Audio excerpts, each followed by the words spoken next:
In today's video, I'm going to teach you how to add the Ehlers MESA adaptive moving average indicator in TradingView Pro, quick and easy. By the end of this walkthrough, you'll know exactly where to find it, how to add it to your chart, and how to get started customizing it so it fits your trading style.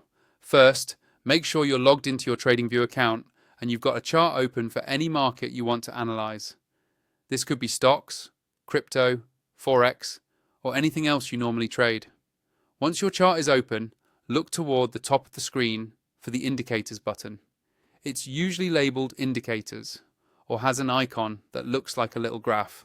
Go ahead and click that. This opens up the main Indicators and Strategies window, which is where TradingView keeps all of its built-in tools.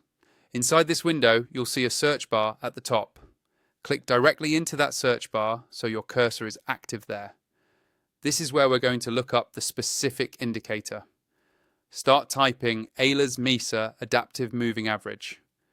You don't have to type it perfectly from the first letter. Usually, once you've entered a good portion of the name, TradingView will automatically filter the list and show you matching indicators. When you see Ehlers MESA adaptive moving average appear in the results, make sure it's the one provided by TradingView in the built-in section, then click on it once. As soon as you do that, the indicator will be added directly to your chart. You should now see an adaptive moving average line overlaid on your price action.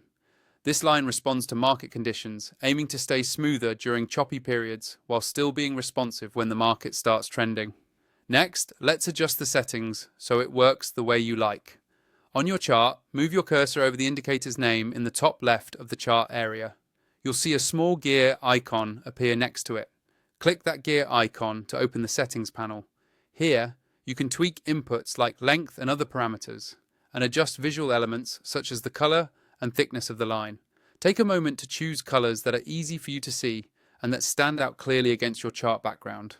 Once you're happy with the settings, click OK or close the panel, and your customized Ehlers MESA adaptive moving average is now ready to use. If you're not already using TradingView Pro and you'd like to follow along with the same features shown in this tutorial, you can use the sign up link that I provided in the video description.